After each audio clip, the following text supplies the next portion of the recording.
Eis então o primeiro vídeo do nosso novo canal no YouTube, Um Hobby Perfumado. Eu vou contar um pouquinho para vocês, só para vocês entenderem o que está acontecendo.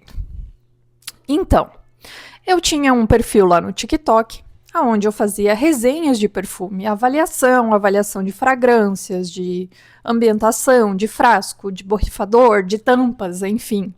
De uma maneira totalmente senso comum, não tem conhecimento técnico. A perfumaria, para mim, ela é um hobby, é uma coisa que eu pratico para auxiliar na qualidade de vida, né? Porque quando a gente tem um hiperfoco, uma afinidade e ela te faz bem, investe nela. E é isso que eu tenho feito. Eis então que lá, criando resenhas no TikTok, e depois de ter passado pelo maior trauma da minha vida, que foi um voo. Inclusive, eu tinha um vídeo lá nesse meu perfil que foi hackeado, onde eu conto de uma experiência extremamente traumática que eu vivi. Eu estava em Porto Alegre, peguei um voo para ir para o interior do Rio Grande do Sul, e era um final de semana de tempo muito bom, muito limpo, né?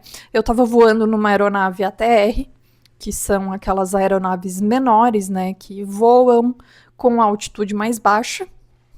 Então você consegue ver bem o tempo adiante, né? Consegue ver, inclusive, que tem alguma coisa lá embaixo. Quando você está num Boeing 737, ele voa numa altura tão alta que você só vê nuvens, né? Então, por isso essa comparação de aeronaves. E seguindo ali meu trajeto, indo para o meu destino, que era Santo Ângelo,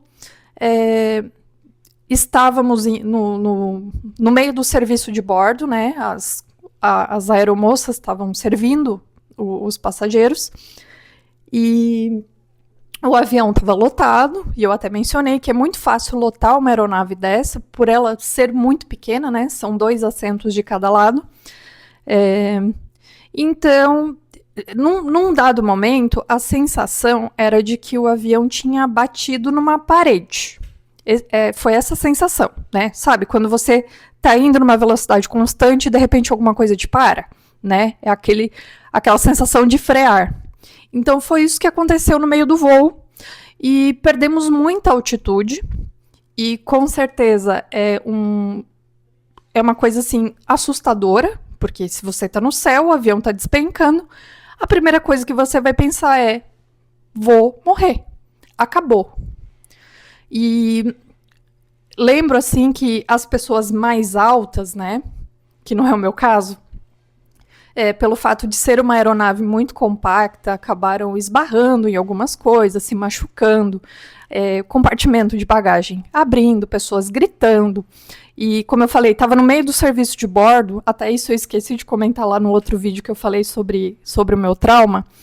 E voou bebida para todo lado, era suco de uva, suco de laranja, e eu simplesmente congelei naquela situação toda. E eu sempre tive medo de voar. Mas era uma coisa muito normal na minha rotina, porque o meu trabalho me exigia voar muito, né? Então, eu, por exemplo, ia muito para São Paulo de 20 em 20 dias, 15 em 15 dias, para dar suporte a clientes. Então, era uma coisa já assim, normal, mas eu sempre me senti um pouco desconfortável voando.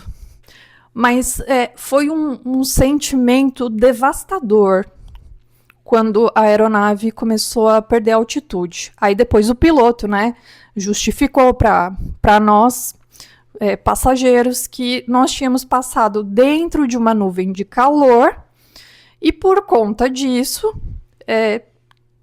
tinha causado aquela sensação, né, de bater em alguma coisa e o avião acabar desestabilizando e perdendo a altitude. E tinha uma senhora sentada do meu lado, eu estava na janela, e ela estava dormindo quando aconteceu. Então ela despertou no meio daquela bagunça toda, né? O ser humano tentando se proteger, e o ser humano, quando ele tenta se proteger, às vezes ele faz muito barulho. E ela acordou muito assustada. E eu ali no meu congelamento, que foi a reação que eu tive diante daquela situação grave, foi de acalmar ela. Não, tá tudo bem, né? Foi uma nuvem de calor, foi justificado pelo piloto e tal, tudo bem. Pousamos em Santo Ângelo. Quando eu levantei para pegar minha mala, para descer do avião, eu mal senti as minhas pernas, assim, eu tava desestabilizada, eu tava fora da realidade. E com isso foi, né, a pessoa que estava me esperando foi me buscar no aeroporto, eu entrei no carro e fui indo e fui voltando para mim, assim, entrando na realidade, até que eu me dei conta assim, nossa, aquele avião poderia ter caído. Poderia ter acabado tudo naquele momento. E a gente sabe que não acabou, tanto que eu tô aqui contando essa história para vocês. Mas os meses foram passando e eu vi que a Jéssica que entrou naquele avião, naquele dia em Porto Alegre, não era a mesma Jéssica que desceu do avião quando chegou lá no interior do Rio Grande do Sul. Alguma coisa mudou dentro de mim naquele dia.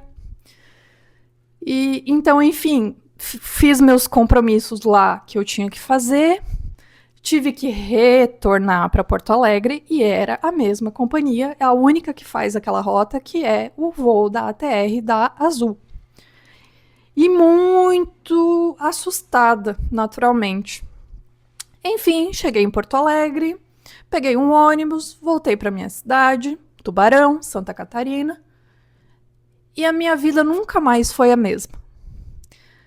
Foi uma situação tão extrema de pânico, de possibilidade de morte, que isso me matou em vida.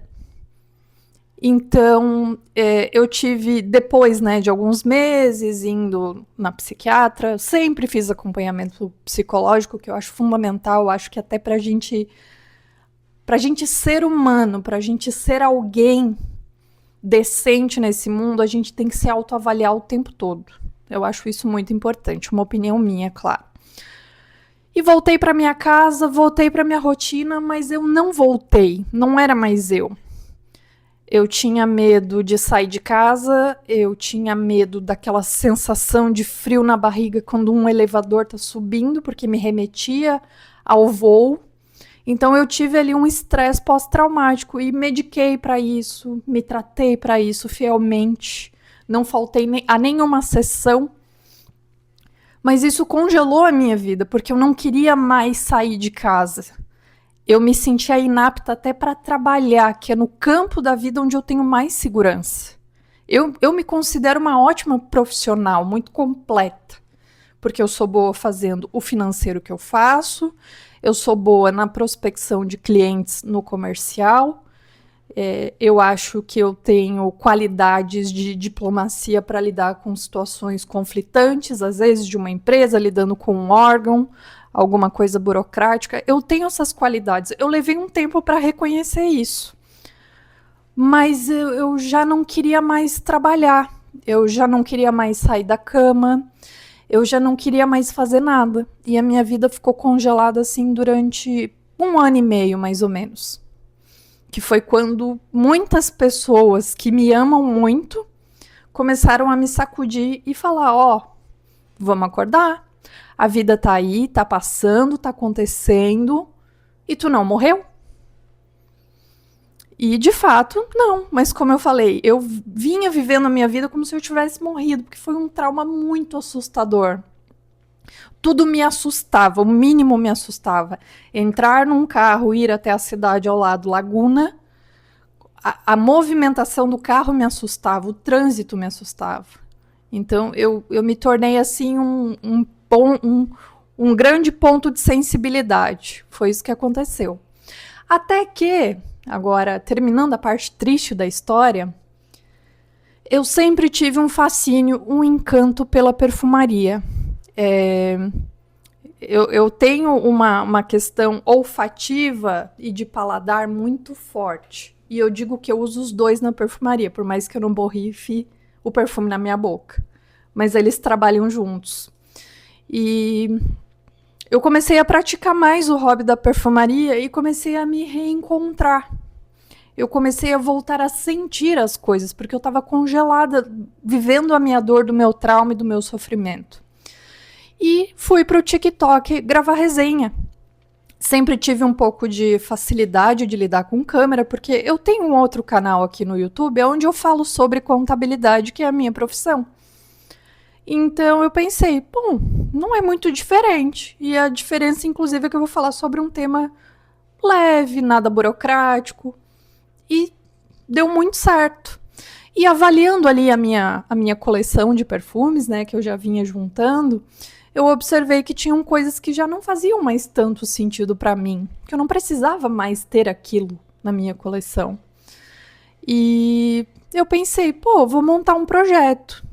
E se eu sortear esses perfumes para as pessoas que me seguem? Porque quem está aqui me assistindo compartilha desse gosto comigo, né? A gente tem essa afinidade.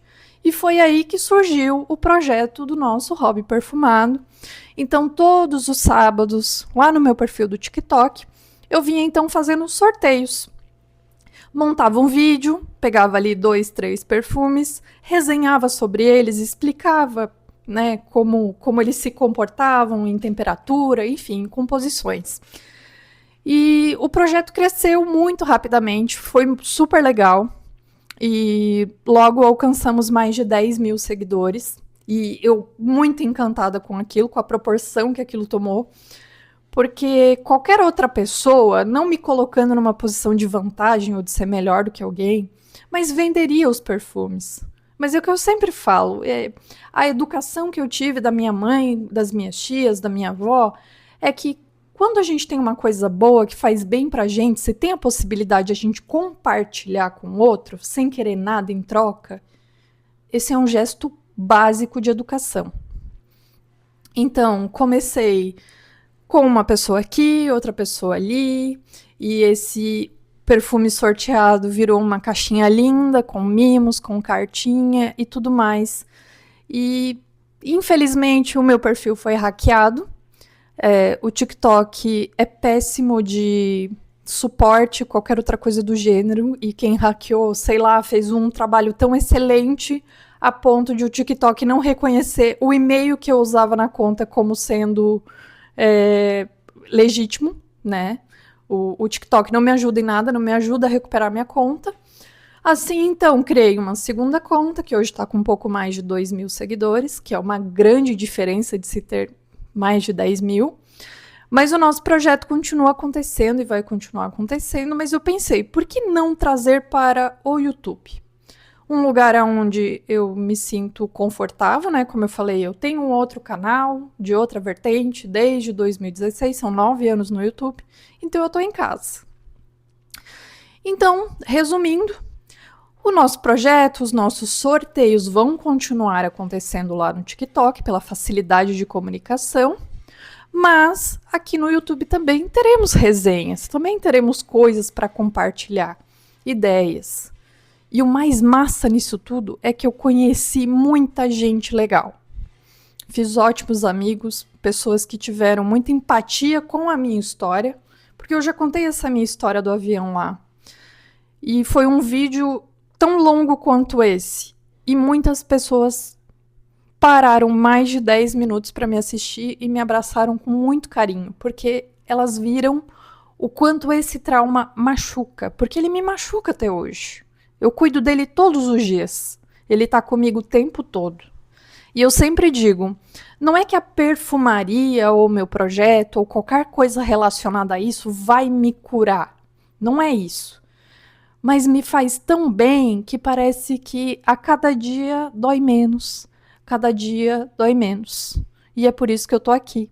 Pra gente falar de perfume, pra gente reclamar de borrifador ruim, pra gente elogiar os bons, pra gente realçar as notas olfativas que a gente mais gosta, pra gente aprender com o outro, porque como eu falei, eu não tenho conhecimento técnico, mas cada vez que eu vou resenhar um perfume, eu paro pelo menos meia hora para estudar as notas, para entender aonde fica cada acorde e de que maneira isso pode manifestar na vida da gente. E a perfumaria é linda, a perfumaria é um presente, e eu tô aqui para dividir isso com vocês.